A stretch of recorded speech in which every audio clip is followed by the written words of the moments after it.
ચૂંટણી ચરમસીમાએ છે. મતદાનને ગણતરીના જ કલાકો બાકી છે ત્યારે ગુજરાતની એક એવી લોકસભા બેઠક જે અત્યારે ખૂબ જ ચર્ચામાં છે, એટલે કે બનાસકાંઠા લોકસભા બેઠક. નમસ્કાર, આપ જોઈ રહ્યા છો સંદેશ ન્યૂઝ અને આપની સાથે હું રિપોર્ટર ગાડીવાળી એટલે કે ભાવિની ડબકર. અને આજે આ કાર્યક્રમમાં વાત કરવી છે બનાસકાંઠા લોકસભા બેઠકની, જ્યાંથી બંને મહિલા ઉમેદવારો ચૂંટણી જીતવા માટે એડી ચોટીનું જોર લગાવી રહ્યા છે. રિપોર્ટર ગાડીવાળી એટલે કે હું ભાવિની ડબકર જ્યારે પહોંચી હતી બનાસકાંઠા બેઠક પર અને બંને ઉમેદવારો સાથે વાતચીત કરી હતી, ત્યારે ચૂંટણીના આ સંગ્રામને કેવી રીતે તેમણે સર કરવાનું છે, કેવી રીતે જીતવાનું છે, તેના માટે શું પ્લાનિંગ કર્યું હતું, એ બધી જ વાતો આજે એપિસોડમાં આપને બતાવી છે. આ સાથે ત્યાં દિગ્ગજ નેતાઓ જઈને સભાઓ ગજવી રહ્યા છે, એકબીજા ઉપર પ્રહાર કરી રહ્યા છે. ચલો આ એપિસોડમાં જોઈએ.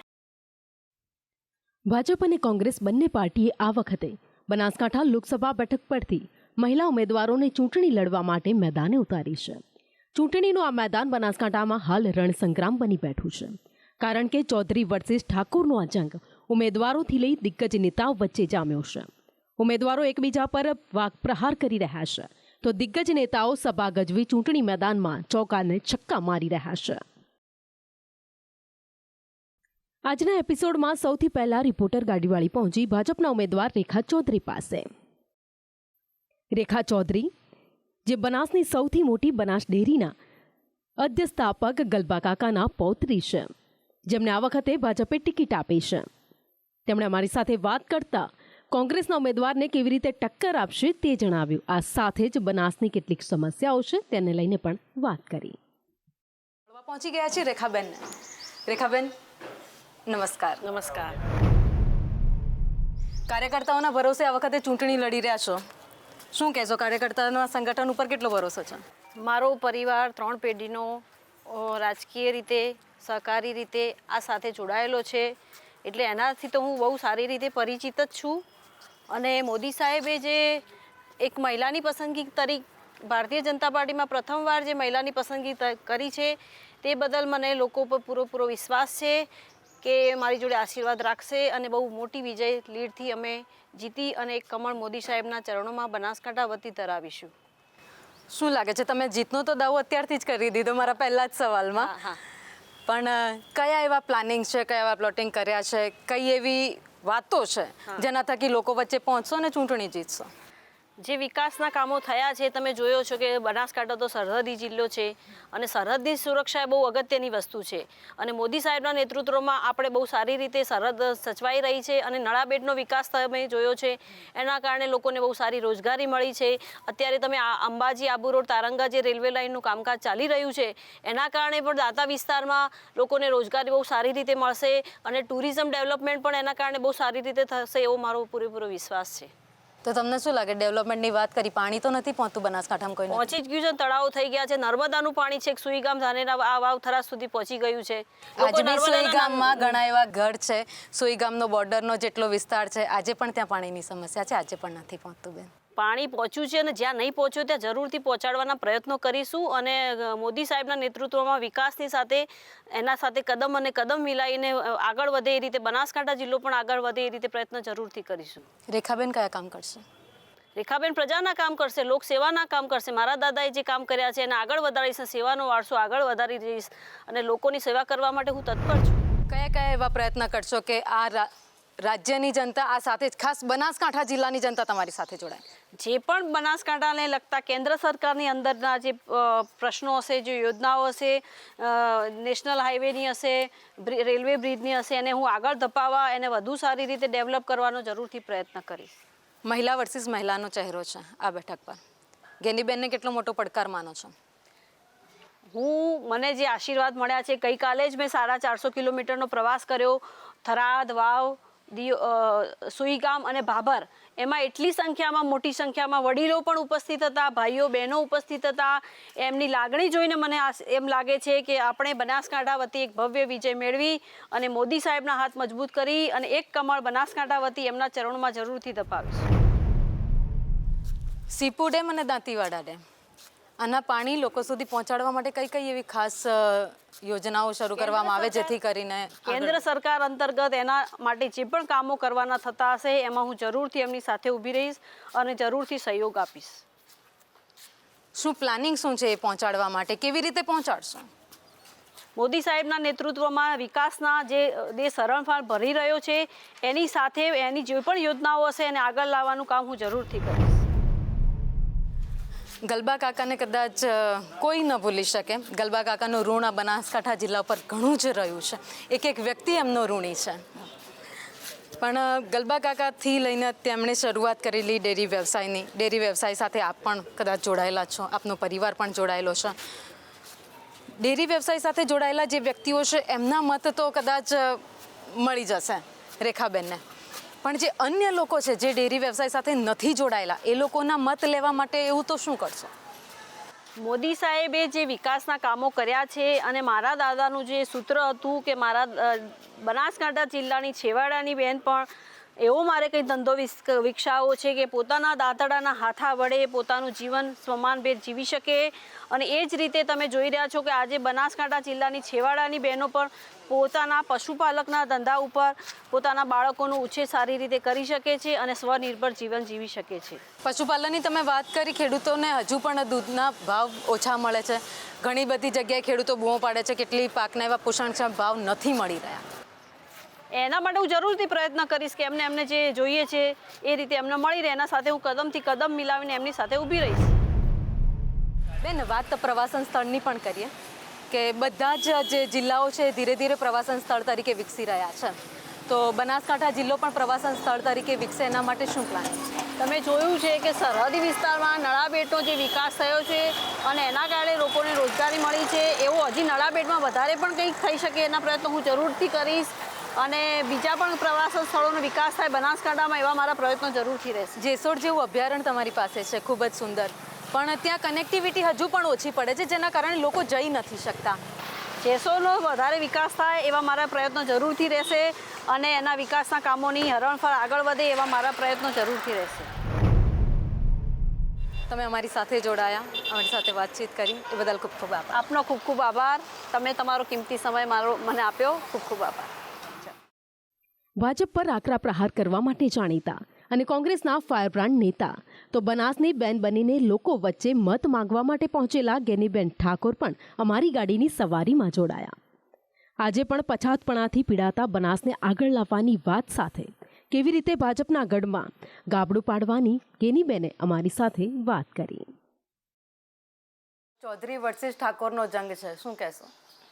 આ કોની સામે ચૂંટણી લડે એ પોતપોતાના પક્ષોનો નિર્ણય હોય. એટલે કોઈ ચૌધરી વર્સિસ ઠાકોર કે એવી કોઈને પણ એટલું ચોક્કસ છે કે કોઈ પણ સમાજના જાતિવાદી રાજકારણ ન હોવું જોઈએ, પણ ક્યાંક ને ક્યાંક જે પ્રણાલિકાઓ ચાલુ થઈ છે એ હું એવું નહીં ઈચ્છતી કે કોમવાદી રાજકારણને પ્રોત્સાહન મળે. પણ સ્વાભાવિક છે કે પહેલી વખત આવડો મોટો સમુદાય હોય, કોંગ્રેસ પાર્ટીએ તમામ સમાજોના ઉમેદવારોને તક આપી છે આજ સુધી. ચૌધરી સમાજ હોય, ઇતર સમાજમાં ગઢવી સાહેબ હોય, ક્ષત્રિયમાં ચાવડા સાહેબ હોય, ચૌધરીમાં પરથીભાઈ હોય, જોઈતાભાઈ હોય, અકબરભાઈ હોય, એના પહેલાં લઘુમતી સમાજને તમામને તક આપી છે. તો આવડો મોટો સમુદાય બનાસકાંઠાની અંદર હતો. પાર્ટી અને લોકોનો અવાજ હતો કે એક વખત ઠાકોર સમાજને પણ ટિકિટ મળવી જોઈએ. એટલે સ્વાભાવિક છે કે સમાજની અંદર લાગણી, પ્રેમ, પહેલી વાર ટિકિટ મળતી હોય એટલે ઉત્સાહ હોય અને મદદ કરવાની ભાવના પણ હોય. મદદ કરવાની ભાવનાએ તમે આ મેદાનમાં ઉતર્યા છો, ચૂંટણી જંગમાં ઉતર્યા છો, પરંતુ બીજી બાજુ રેખાબેન પણ છે. મહિલા વર્સિસ મહિલાનો જંગ પણ આ બેઠક ઉપર જોવા મળશે. તો આ વખતે શું પ્લાનિંગ છે જીત માટે? જ્યારે જનતા ચૂંટણી લડતી હોય, લોકો ચૂંટણી લડતા હોય ત્યારે કોઈ પણ પક્ષનો કેન્ડિડેટ નિમિત્ત હોય, એ એક એના માટે નક્કી કરેલો ઉમેદવાર છે. પણ એ કોઈ પણ ચૂંટણીનું મેદાન હોય, જંગ હોય, તો નાની હોય કે મોટી હોય, એના ટેકેદારો અને પ્રજા લડતી હોય છે. એટલે હું પોતે અને સામે મહિલા એટલું ચોક્કસ કે બંને મહિલાઓ છે, બનાસકાંઠા જિલ્લાને સાંસદ તરીકે મહિલાનું નેતૃત્વ મળશે અને બંને પક્ષોએ મહિલા સશક્તિકરણને પ્રોત્સાહન આપ્યું છે. એટલે એ પણ બંને પક્ષોને અભિનંદન કે નારી શક્તિનું ગૌરવ વધારવા માટે, નારી શક્તિનું સશક્તિકરણ માટે બનાસકાંઠાની બંને પાર્ટીઓના જે ઉમેદવાર છે એ મહિલા છે. બંને પાર્ટીના ઉમેદવાર મહિલા છે, પણ ગેનીબેન ક્યાંક એવું હોઈ શકે કે ભાજપે એક મહિલાનો ચહેરો મેદાને ઉતાર્યો તો કોંગ્રેસની મજબૂરી બની કે ગેનીબેનને અહીંયા મેદાને ઉતારવા પડ્યા? એવું નહોતું. મારું નામ તો છેલ્લા લગભગ ગણો ને કે 6 મહિનાથી બનાસકાંઠાની જનતાએ નક્કી કરેલું છે. અને જે સામે ટિકિટ આપી એ ટિકિટ મળી એના પછી પણ લોકો માનવાન ભારતીય જનતા પાર્ટીના ઘણા માગણીદાર હતા, એમને પણ ખબર નથી કે આવું થશે એમ.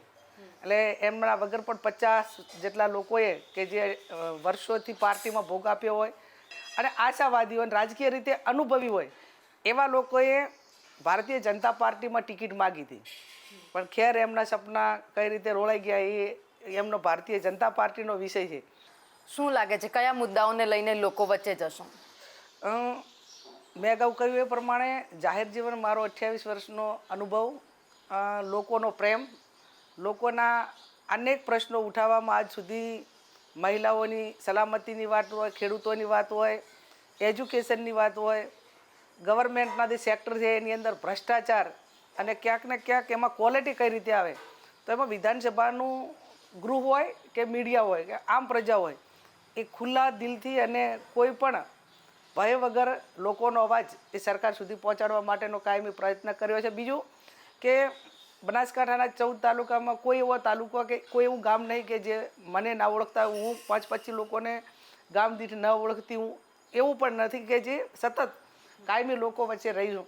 અને જે કોંગ્રેસ પાર્ટીનો ચૂંટણી ઢંઢેરો જાહેર થશે એ ચૂંટણી ઢંઢેરો લઈને જઈશું. ભૂતકાળની અંદર કોંગ્રેસે અનેક કામો આ જિલ્લાની અંદર કર્યા છે કે જે અમારો ગૌરવવંતો ઇતિહાસ છે. ગુજરાતની એક ઝાંખી આ દિવાલ પર પણ જોવા મળી છે બેન. ગુજરાતના ખૂબ જ એવા પ્રવાસન સ્થળ છે જે વિકસી રહ્યા છે, પણ વાત જ્યારે આપણે કરતા હોઈએ રાજકારણની તો ચોક્કસથી જે કોંગ્રેસની સ્થિતિ હાલ ગુજરાતમાં છે, એક પછી એક નેતાઓ જઈ રહ્યા છે. જ્યારે જ્યારે ચૂંટણી આવે ત્યારે કોંગ્રેસમાં આ પરિસ્થિતિ કેમ જોવા મળે છે? જાહેર જીવનના વ્યક્તિઓને ક્યાં ને ક્યાં જવું, શું કરવું એ પોતાનો સ્વતંત્ર નિર્ણય અને સ્વતંત્ર અધિકાર રહેતો હોય છે. કોંગ્રેસમાં કોણ જાય ને આવે એ એક જે અહીંયા નથી મળતું ને સામે મળવાનું છે એવી આશા અપેક્ષાઓ સાથે જાય એને કોઈ રોકવા વાળું નથી. બાકી વિચારધારા એની જે વિચારધારા હોય કોંગ્રેસ પાસે અત્યારે જે પણ ગયા એમને કોંગ્રેસે ઘણું બધું આપ્યું છે. હવે એમને જે એનાથી કંઈ વિશેષ હોય અને શું હોય એ જે ગયા એને કદાચ તમે પૂછો તો એમને વધારે ખ્યાલ હોય.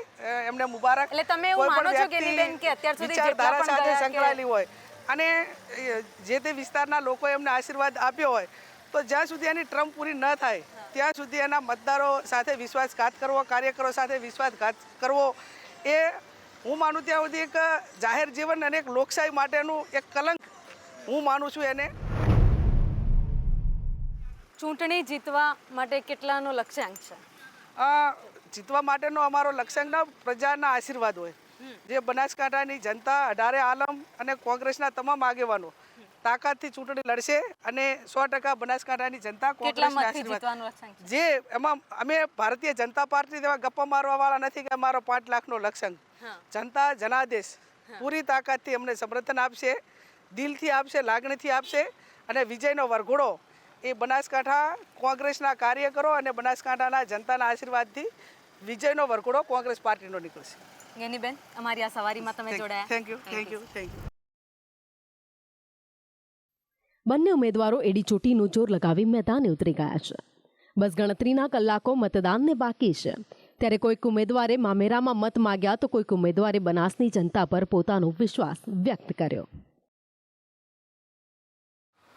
ગાડીવાળી રિપોર્ટર સાથે બંને ઉમેદવારોએ વાત કરી. રેખાબેન ચૌધરી અને ગેનીબેન ઠાકોરે જીતનો દાવો તો વ્યક્ત કર્યો છે, પરંતુ પરિણામ તો 4 જૂનના જ ખબર પડશે કે કોણ બાજી મારી જાય છે. તો આવતીકાલના વધુ એક એપિસોડમાં કેટલાક નેતાઓ સાથે હું ભાવિની ડબગર એટલે કે આપની રિપોર્ટર ગાડીવાળી મુલાકાત ચોક્કસ કરાવશે. કેમેરામેન નરેશ વાઢેર સાથે ભાવિની ડબગર, સંદેશ ન્યૂઝ.